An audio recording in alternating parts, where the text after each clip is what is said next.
Today, some more people might trickle in, but I'm Jen Baker. I am the district behaviorist for Benicia. I've been with Benicia since 2014, and I've been in the public schools since 2001. And I'll say one of the only good things about COVID is I'm getting to meet and interact with way more parents than I usually do in the normal course of things. Other than that, I think it stinks for most of us, but I appreciate you guys being here today. And we're hopefully going to give you something that's going to be a little helpful. I think any little bit at this point can help with what everybody's going through. So I'm going to mute everybody who's not speaking. Let's see, there we go. Just so we have a clear line. This isn't to silence you. I welcome anybody that has questions or anything at any time. Raise your virtual hand or just post in the chat, and we'll definitely have some time for questions and things. Let's go ahead and get going. All right, so today, let me hold on. There we go. All right. So today we're going to talk about setting home expectations,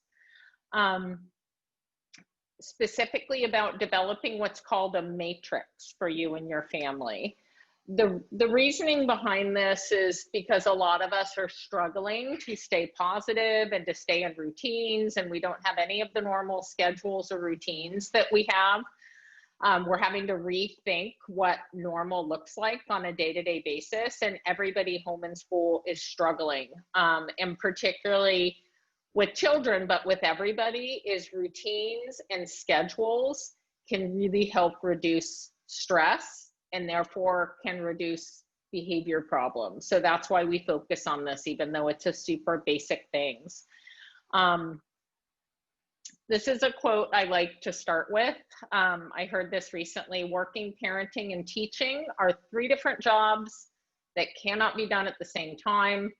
It's not hard because you're doing it wrong. It's hard because it's too much. So do the best you can, and when you have to pick, because at some point you will, choose connection.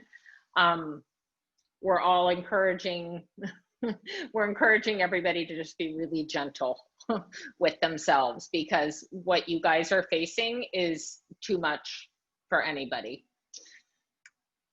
So we did a quick introduction. The format, so I'm literally making things up as we go along to try and find things that are helpful for parents. So this is my latest idea, is to do this weekly 45-minute quick tips. We'll do one little piece a week. I'll talk for 20 minutes or so, and then we'll have a time for Q&A. But we'll change it if it's not working for people. There's no end date. I will continue to do this as long as a handful of people continue to show up each week. I will be here. And just to throw out a couple of acknowledgements, a lot of these slides are from Positive Behavior Intervention and Supports, and there's a lot of free resources online. A lot of these slides are directly from the Midwest Association of PBIS. What I love about PBIS is everybody encourages to steal from one another as long as you give people credit. So a lot of the content today is directly from their website, which is a great resource. Let me bring you guys up. Okay. So I'm just realizing when I have my slides on, I can't see everybody. So I'm not going to be able to see if you post in the chat. So you may unmute and interrupt me if you have a question. I'll check back periodically, but when I'm looking at the slides, I can't see all of your faces. So feel free to unmute and interrupt if you have a question or concern. All right, so for today, just remember that we are recording. So in order to be safe, if you're concerned about privacy, you can turn off your camera. Remember to change your name so it doesn't show other people in the meeting what your name is. Avoid identifying information, either your child or teacher. Just avoid all that, because we are recording and we'll be posting it, trying to get it posted on the website, but we're working on that. Be respectful, so raise your virtual hand or post in the chat when you have questions, or like I said, feel free to interrupt since I can't see your faces right now. And just be responsible, take what works and leave the rest. I'll try to make it apply to all ages, but sometimes examples might not be a fit, or something, a strategy I talk about might not be a fit. Nothing works for everybody. So if it doesn't work for you, leave it, but hopefully it won't keep you from future meetings. So positive behavior interventions and supports is something that's been in the Benicia schools for the last few years. And basically the overall goal is to make environments that are predictable, positive, consistent, and safe. We want to make schools effective and equitable for all students, regardless of color, regardless of religion, regardless of diagnoses or special services or whatever. We want it to be positive for everybody. So basically it's a framework for school sites to organize all their supports and services to promote positive behavior. There's many similarities across sites, but each site makes procedures that fit their culture. So before we get into how to do this in the home, because that's the point of today, I'm going to show you a couple pictures from our sites. This is the high school. The core of PBIS, the first step is we define overall expectations or rules that reflect the culture and what's important at our school. So at Benicia High, it's respect, include, support, engage, or rise. At the middle school, be respectful, make good choices, stay responsible. Matthew Turner is be a role model, be kind, be safe, be respectful, and be responsible. Mary Farmer is be safe, be kind, and be responsible. Joe Henderson, be respectful, be responsible, be safe, and be ready to learn. And Robert Semple, be safe, be responsible, be respectful. So when we talk about PBIS at home, the point is to help parents create and maintain a safe, structured, consistent home environment. There's so much out in the world right now that is totally out of our control, but we can control the environment in our home. PBIS can help to strengthen adult-child relationships. It benefits kids because it teaches positive behaviors and it builds life skills. And it's even more effective when our language and our processes are in line with what kids are used to hearing in the school setting. So what we'll be focusing on today is how to develop a matrix, which is number 3 in our 5-step process here. So basically the 5 steps is to really look at what fits in your home, hold a conference, create a matrix, which we'll talk about in detail in a minute, review the matrix and amend it as needed, and set rewards when expectations are met. So I'm sorry, can I interrupt? I'm not sure if we're supposed to be seeing any slides, but we're not seeing any slides. Or at least You're not seeing any? Oh my goodness. I'm not. I don't know if anyone else is, but. Is anyone else seeing them? No. Oh, I wish you would have said something. Here, let me try. Sorry. Hold on a second. Okay. How funny is that? So you're just listening to me talk here. Let me go here. This just happened in another conference I was in, so I was like, I'm just going to check. There it is. There we go. Can you see them now? Yes. Yep. Oh, man. Thank you. So let me go back quickly and just show you the ones of the schools, because these are the coolest part. So here's the high school. Here's our middle school. Oh, and actually, that was my fault. Now I can see you guys. There we go. Here's Matthew Turner, Mary Farmer, Joe Henderson, and there's Robert Semple. Okay, so now we'll get into it. Thank you so much for saying something. So the point of PBIS at home is because the one thing we do have control over right now is our environment. So the way that I explain this to families, because with everything that's going on, it seems like with everything going on, how could developing our expectations or rules for the home possibly do anything? It's kind of like if we're making stew, the expectations are the pot. So we're just going to have a big old mess if we don't have a pot. It's a lot of bits and pieces and that kind of thing. So it's kind of the framework or the glue that holds it out all together, but it's not magic. Just because we have a pot doesn't mean we're going to have beautiful stew just appear.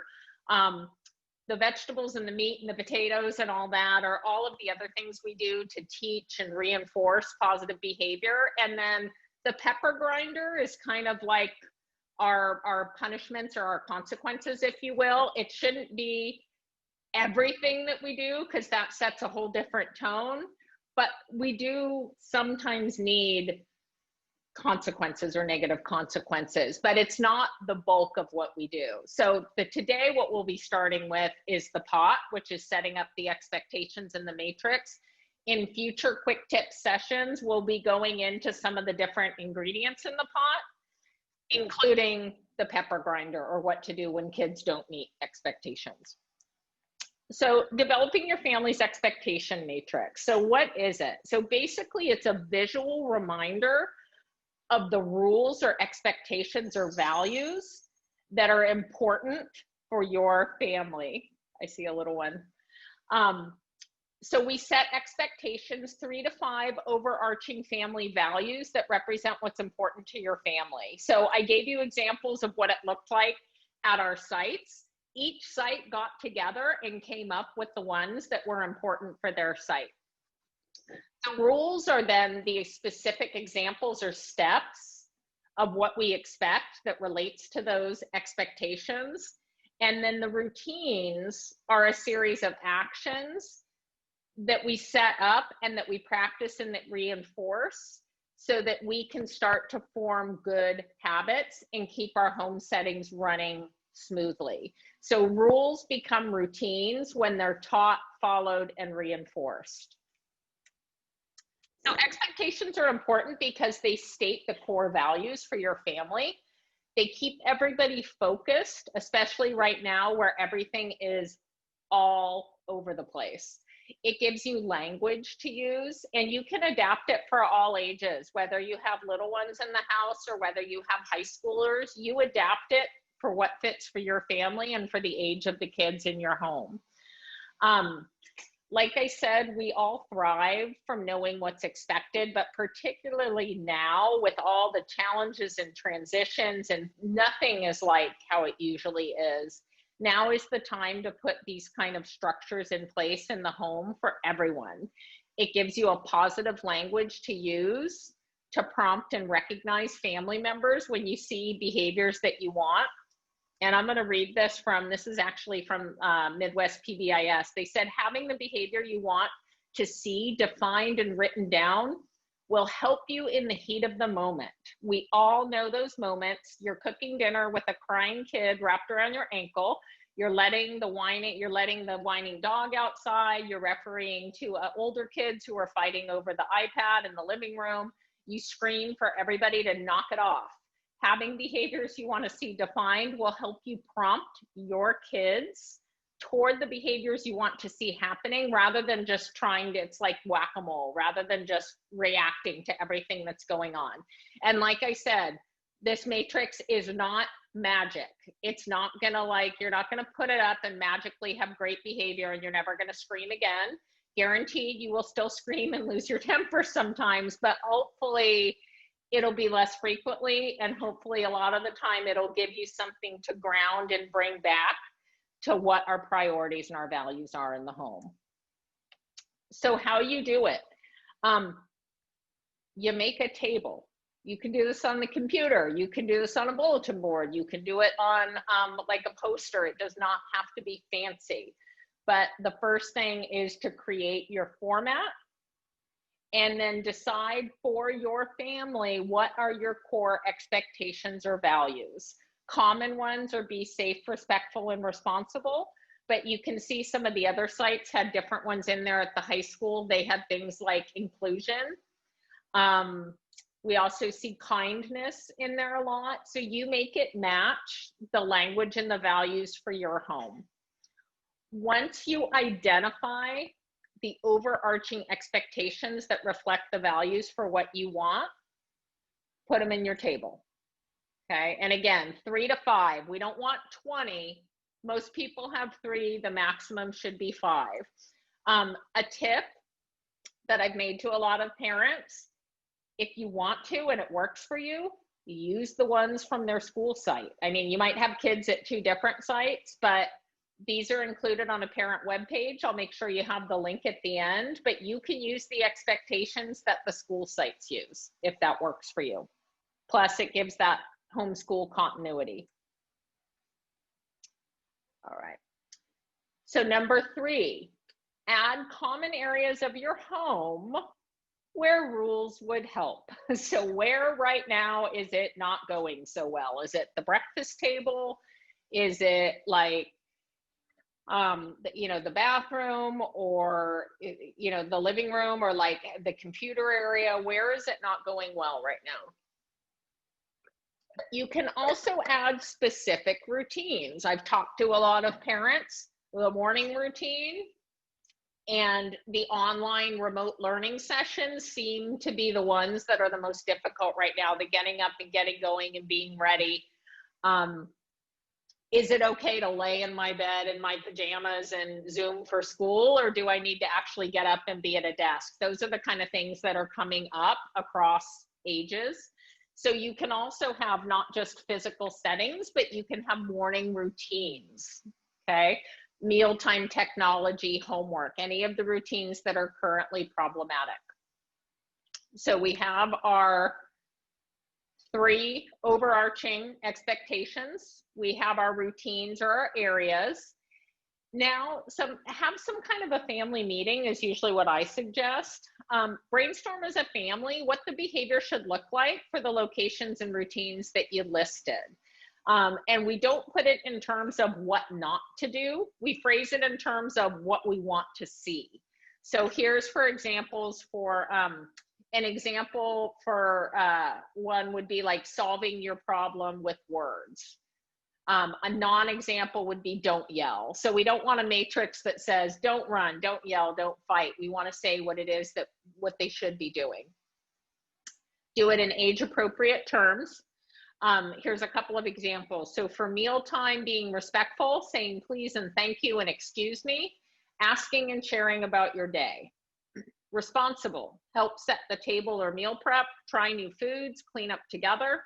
Be safe, wash your hands, and keep your chair on all 4 legs. And again, these are just examples. You would make it fit for what you need in your family and what you expect in your family.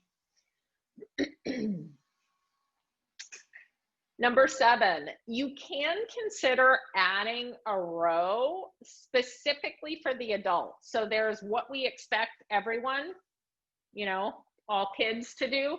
But some people like to add something at the bottom about you guys are going to do this, and this is what I'll do for you. Announcing mealtime in advance, maybe so we're not suddenly interrupted and we can't finish our game or something. We're going to assign chore roles, and those will rotate weekly.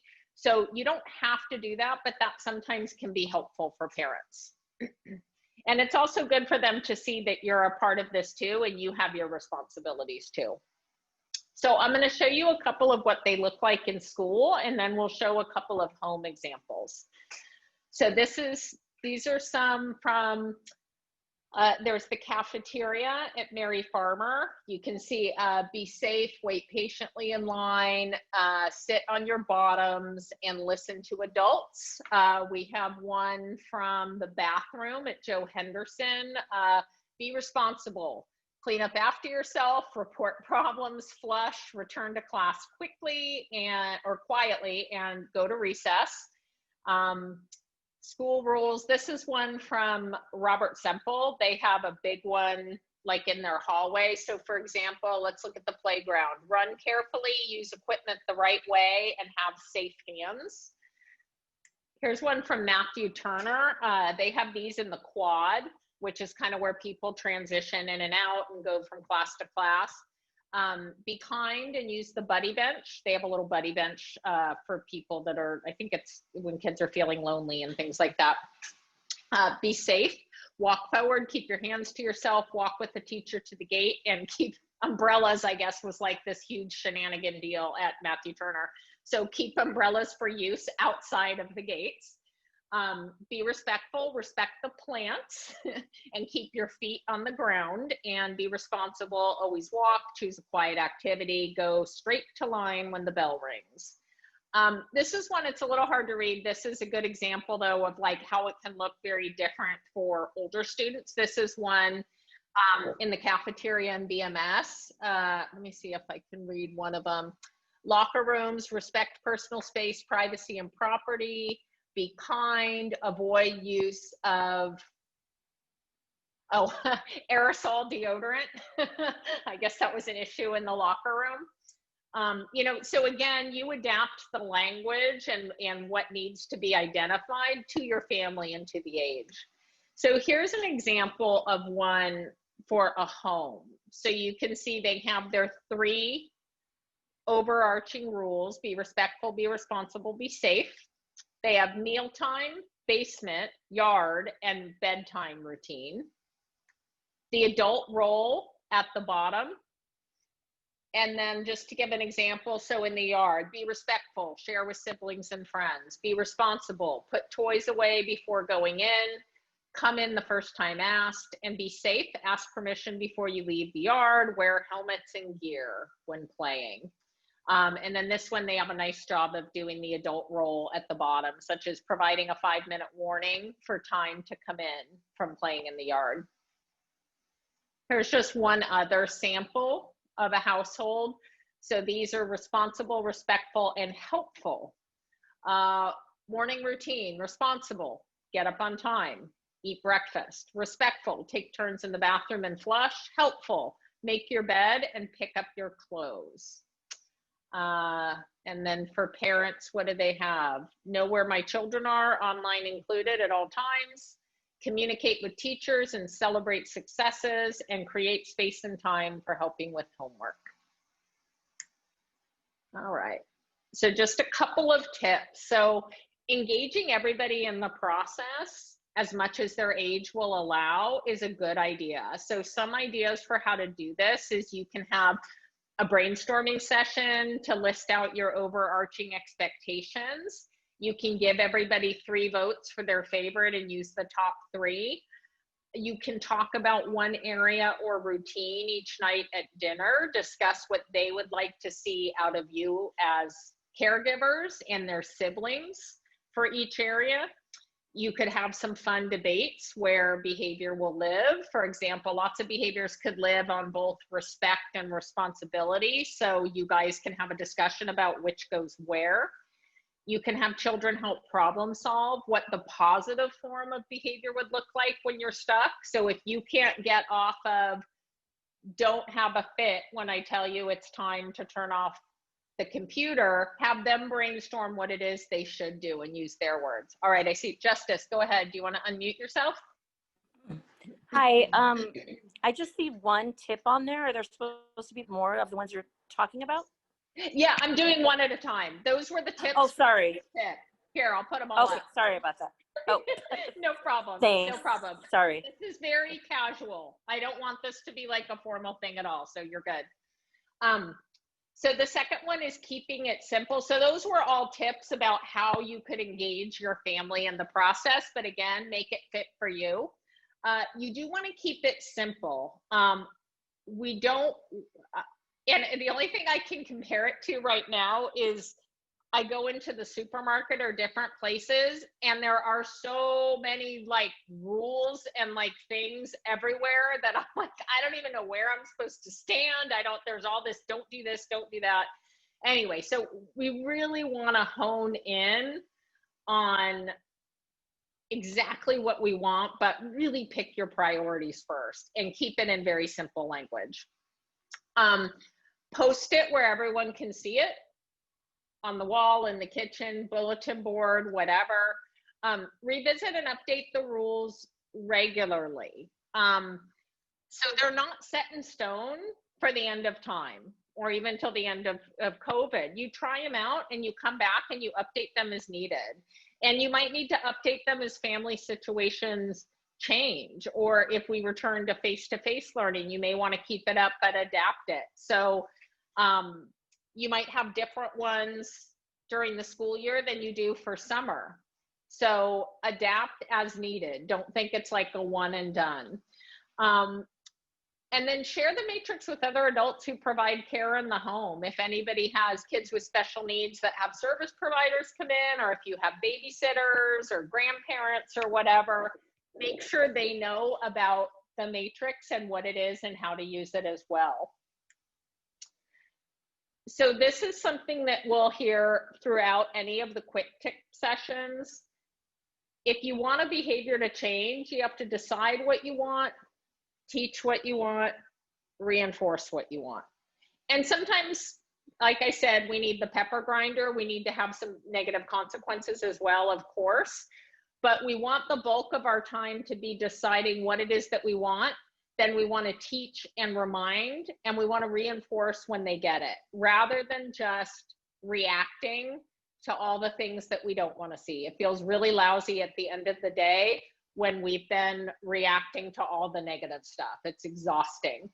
And have patience. Like I said, be gentle with yourselves and have patience, because this is like beyond. I can't imagine for parents that are at home with little kids, and whether you're working or not working, or working in the home and trying to manage distance learning, and it's a lot. So just take it easy and do the best that you can.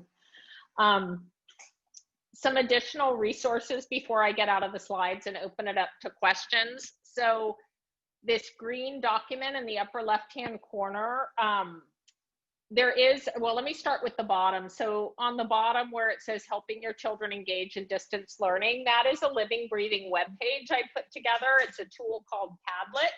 So many parents have probably seen this already. It was emailed to them, and for parents that I've met with, we've used this as kind of a home base for resources.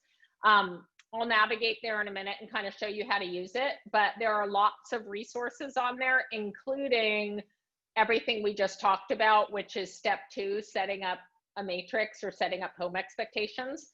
There's also this handout that PBIS.org put out in conjunction with the US Department of Education about how PBIS can support families at home during COVID. They put this out last March, and it's very useful. And it's not long, it's a few pages. It's not like a huge thing. There's also office hours. For those of you that don't know, I've started meeting with parents one-on-one. You can sign up for a 30-minute consult with me, and we can kind of talk about the specifics of what's going on in your home, and I can kind of point you in the right direction. I've met with about 20 parents so far, and it's been, it seems helpful. I'm going to check back with them in a month to see if anything I suggested actually worked. But so far, the response has been positive. So that's another option too. And then we'll have the recording from today, including the beginning where I didn't have the slides projecting, and reference materials. I will put that on this web page that you see, the parent web page, and I'll also put the links in the calendar invite so you have it a couple places. All right, so now let's see if I can figure out how to get out of here. I'm gonna stop sharing. All right, there we go. All right, so now I can see everyone. So now I'm going to open it up to you. We've got still plenty of time if anyone wants to ask questions. If you want me to navigate or show you the web page I created, you guys can all unmute yourselves and let me know what you want to do with the rest of the time.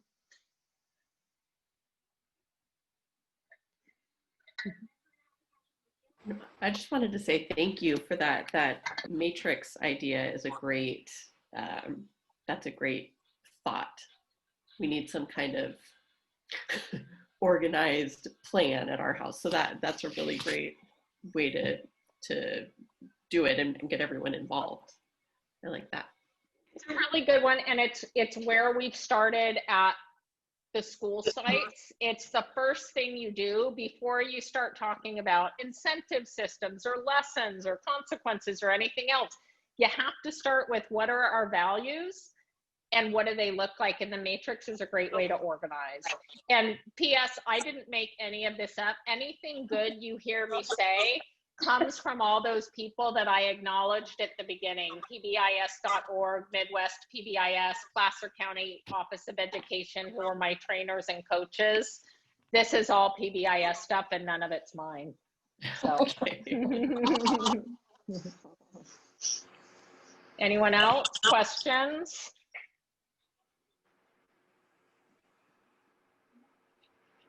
Okay. So I will take you guys quickly. I'm going to put you up here. I'm going to take you and show you the web page real quick. Hold on.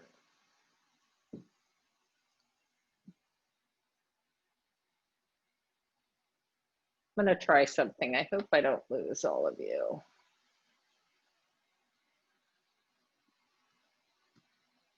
There we go. Thanks for your patience. I'm fluent with Zoom. I'm not so fluent with PowerPoint in Zoom. Okay, there we go. PowerPoint is closed. So let me take you over here.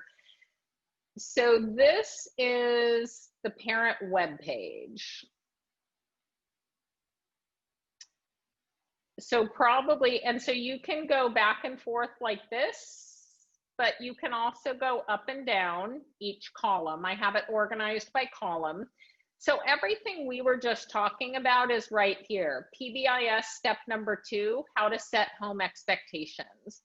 And there are some examples of matrices. There's a little video using a lot of the slides that I just went over. It talks about, once you have the matrix, how to make it a part of your family's language and how to teach expectations. And then for each of the sites, we have, if you want to incorporate those into your family's matrix, we have the overarching expectations for each of the sites. The other thing I have up here, which might be helpful, way over here, I'm going to be putting the quick tips materials from today. I'll be adding them here later today. But there's also the way that this works, or there are, like, for example, here's a video. You can click on things. This is a video on positive discipline. There's PDFs, there's little snippets. This is a great one on how to praise and what we call the growth mindset. So it can kind of look like a lot, but there's a lot of information here. So feel free to kind of like go around. It is in the calendar invite again for today that shows it. The other thing I wanted to show everyone, my coworker, so I'm a behaviorist, so I do the environmental stuff, the teaching, the reinforcing, that kind of thing. My counterpart, Jessica Garcia, is our district's mental health coordinator. So we're kind of like yin and yang. We work really closely together, but she did this awesome virtual wellness center, which has calming strategies, energy boosting strategies, resources, text lines, and this is all about emotional wellness. This is not my lane, but our lanes go together on the freeway. So check this out too, and that's linked on our site. I'm gonna turn it back to you guys. I don't wanna put you on the spot when I wanna make sure I give you guys a chance to talk or ask questions.